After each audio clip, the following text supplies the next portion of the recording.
So, hello everyone, how are you? I hope you are all good. So, today I'm going to share my NEET experience of 2022 examination. So, let's begin. So, सबसे पहले ये question paper से start करते हैं. So, सबसे पहले मुझे ये क्वेश्चन पेपर मिला एंड उस टाइम पे मैंने पहले ये देखा कि कौन सा पोर्शन ज़्यादा इजी है. Okay, so starting with physics मैंने देखा क्या फिजिक्स इस बार इजी है या हार्ड है. सो एक दो क्वेश्चंस मैंने किया. So I have seen that physics was easier than chemistry और बायोलॉजी. सो फिजिक्स के क्वेश्चंस मैंने कर लिए जल्दी and then I move on to chemistry. So chemistry के भी क्वेश्चंस काफी हद तक बिल्कुल एनसीईआरटी बेस्ड थे, बट 2-3 न्यूमेरिकल्स थे. तो आपने देखा होगा अगर आपके मार्क्स कम आ रहे हैं केमिस्ट्री में और बायोलॉजी में, तो ये सब आपकी गलती नहीं है. It's just because you have applied the wrong approach. Okay, so आपका क्वेश्चन पेपर अप्रोच करने का टेक्निक ही आपको इस बार सीट दिलवाएगा. लाइक आप रिलेट कर सकते हो इस बात से. जैसे most of you have attempted biology question first. So आपके बहुत ज़्यादा टाइम बायोलॉजी ने ले लिया होगा because biology was quite lengthy. उसमें बिल्कुल इजी था. लाइक अगर मैं बताऊं तो पूरे क्वेश्चन पेपर में एनसीईआरटी बेस्ड ही सब कुछ आया है. एनसीईआरटी से बाहर तो आई डोंट थिंक कि कुछ भी था. मुझे एक भी चीज नहीं लगा जो एनसीईआरटी के बाहर है. एंड सारे क्वेश्चंस जो थे वो प्रीवियस ईयर से ही उठाए हुए थे. बस जिस बच्चे ने भी previous year question paper A to Z बिल्कुल रिवाइज किया होगा सो उनका तो बिल्कुल 700 क्रॉस होगा ही इस बार. Okay, so overall paper was easy. तो बायोलॉजी की बात करूं तो इस बार बायोलॉजी भी काफी इजी था. और मोस्ट ऑफ ऑल इसमें बहुत सारे टॉपिक्स को तो इन्होंने रिमूव ही कर दिया. जैसे फॉर एग्जांपल आपका प्रेजेंटेशन, आपका बहुत सारे ऐसे टॉपिक है जिसको इसने कंसिडर ही नहीं किया है.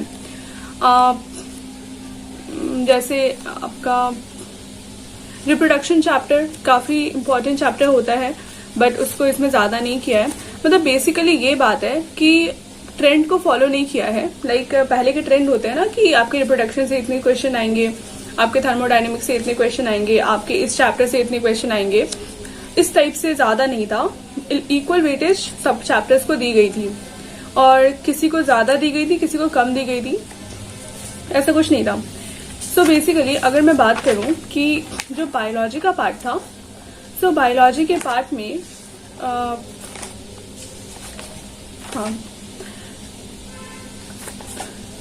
बायोलॉजी के पार्ट में बहुत ज्यादा असर्शन रीजन के क्वेश्चन थे. उसमें काफी टाइम लग रहा था. बट एक बात है कि अगर आपने बहुत सारे मॉक टेस्ट पेपर दिए हैं पिछले साल, जैसे जिन बच्चों ने भी अराउंड 100 मॉक टेस्ट या 50 मॉक टेस्ट भी एटलीस्ट दिया है अब एग्जाम के पहले, तो उन लोगों का स्कोर काफी अच्छा बन सकता है. बिकॉज ये जो पेपर था, this paper was just about marks. मतलब टाइम बहुत इंपॉर्टेंट था. टाइम मैनेजमेंट इसमें बहुत इंपॉर्टेंट था. जस्ट कि आप जैसे मेरा बायोलॉजी कंप्लीट हो गया, केमिस्ट्री कंप्लीट हो गया, एंड देन लास्ट में जो फिजिक्स था उसके लिए टाइम थोड़ा कम पड़ गया. सो सर्कल करने का भी टाइम ज्यादा नहीं था, इसलिए फिजिक्स के मेरे 2-3 क्वेश्चन छूट गए. Although it was easy, but मेरे क्वेश्चन छूट गए just because I had lack of time. So time management बहुत इंपॉर्टेंट है इसमें. ओके, तो अभी फ्यूचर में जो भी बच्चे अप्लाई करना चाह रहे हैं नीट के लिए, सबसे पहले तो आप इंश्योर करो कि आपको एनसीईआरटी बिल्कुल A to Z आपको याद हो. प्रीवियस ईयर क्वेश्चन पेपर के सारे क्वेश्चंस और आंसर दोनों आप अपने नोटबुक में लिखकर बिल्कुल रिवाइज करो. अभी से ही स्टार्ट कर दो रिवाइज करना. और हाँ, एक और बात बताना चाहती हूँ, जो भी ड्रॉपर हैं, okay, so don't lose your hope. आप होप लूज मत करो. आई नो कि most of you are afraid of what will happen next time, like NEET NTA change कर देंगे paper. So I don't think कि ऐसा कुछ सिचुएशन है, बिकॉज इस साल भी पेपर बहुत ज्यादा चेंज था पैटर्न. लेकिन अगर आपने मॉक टेस्ट पेपर लगाए होंगे, प्रीवियस ईयर क्वेश्चन पेपर किया होगा, so it was really easy. आपने देखा होगा कि बहुत सारे ड्रॉपर्स की बात कर रही हूँ. आपने देखा होगा, रिपीटर्स बोल सकते हैं, कि आपके अगर आप नहीं परफॉर्म कर पाए इस बार भी अच्छे मार्क्स में, लाइक आपने 4 साल इन्वेस्ट किया है लेकिन आपको लग रहा है कि 5th टाइम आप नहीं कर पा रहे हो, आपने और कुछ नहीं किया है, सो आपके पास एक ही प्रॉब्लम है कि आपने प्रॉपर नोट्स नहीं बनाए हैं एनसीईआरटी बेस्ड, आपने फिजिक्स के एनसीईआरटी भी नहीं पढ़ी है, एनसीईआरटी में लैकिंग है, लाइक एनसीईआरटी आपने कम से कम भी तो 10 टाइम्स रिवाइज नहीं किया है। प्लीज कमेंट सेक्शन में लिखना अगर आप मेरे जो मैं बोल रही हूँ उससे एग्री करते हो या नहीं, बिकॉज ड्रॉपर्स बच्चे जितने भी है, रिपीटर जितने भी है, जिनके अभी मार्क्स इंप्रूव नहीं हुए हैं, उनकी बस एक ही गलती है कि आप मॉक टेस्ट पेपर नहीं दे पा रहे हो। क्योंकि आप बेसिकली बात क्या होता है, 11th-12th वाले बच्चे और कुछ सोचते नहीं है, और कुछ उनके पास मोटिव नहीं होता, बस उनको नीट ही करना है, ओके। लेकिन जब आप रिपीटर्स हो जाते हो तो आपके माइंड में बहुत कुछ चल रहा होता है, सो आपको इधर भी करना है, आपको कुछ और भी सोचना है। कोई बच्चे एडमिशन ले लेते हैं बीएससी कोर्सेज में, सो उनके लिए काफी ज्यादा डिफिकल्ट हो जाता है कि आप 2 नाव पे पैर रख रहे हो एंड कुछ भी पता नहीं है। जस्ट लाइक मी, मैंने भी 4 साल अपने एक ग्रेजुएशन कोर्स को दिया था, बट आई थिंक कि दोनों साथ में बिल्कुल पॉसिबल नहीं था, because I was not focusing on NEET that time. So मैंने 2 मंथ में ही प्रिपरेशन किया एंड जो भी रिजल्ट आएगा सो वो देखा जाएगा। But for those who are preparing just for NEET exam, so उनके लिए यही बोलना चाहती हूँ कि आप मॉक टेस्ट पेपर बहुत ज्यादा दो, ओके।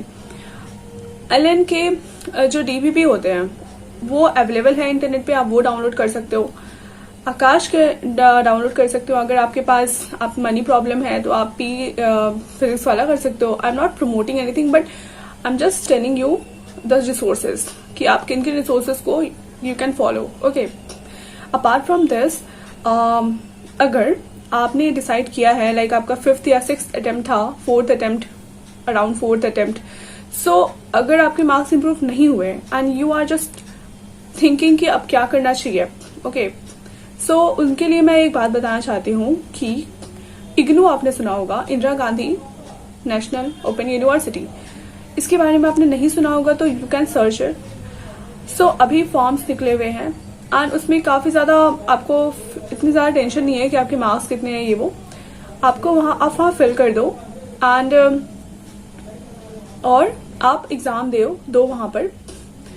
और जो आप बेसिकली क्या ले सकते हो, बीएससी ले सकते हो, BSc with chemistry, okay, BSc with chemistry आप ले लो वहां इग्नू में। और जस्ट इंश्योर कि आप, क्योंकि आपको वहां पे क्लासेस अटेंड नहीं करना पड़ेगा, first of all. Second benefit ये है कि आपको आपके एक बार एग्जाम होंगे 1 साल में, और वो भी आप गाइड से पढ़ सकते हो और एग्जाम दे सकते हो।